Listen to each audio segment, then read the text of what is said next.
If you sit down to study or work, then suddenly reach for your phone without thinking, this video is about you. And no, you're not lazy.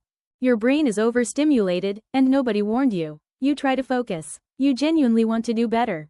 But your mind feels noisy, restless, scattered. So you blame yourself. You say you lack discipline. You call yourself lazy. But what if the problem isn't your character, but your brain environment? Here's the truth most people don't want to hear. Your brain is not designed for constant stimulation.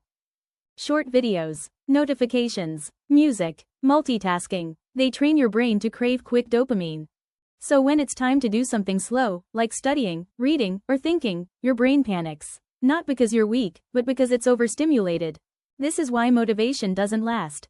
This is why you start strong and quit quickly. This is why you feel mentally tired even when you've done nothing. Your brain is exhausted from noise. And blaming yourself only makes it worse.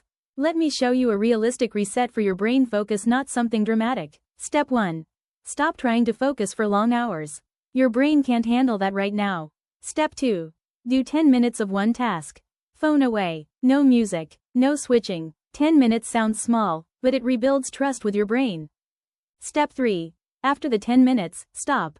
Yes, stop. This teaches your brain that focus is safe again. That's how discipline is rebuilt, not by force, but by consistency. This is the shift that helped me stop feeling broken. I realized I wasn't lazy, I was overloaded. Once I fixed my brain environment, everything else became easier. Be honest with me, does this describe you too? Comment, me, if you've been blaming yourself for something your brain couldn't handle. If this video helped you feel understood, you're not alone here.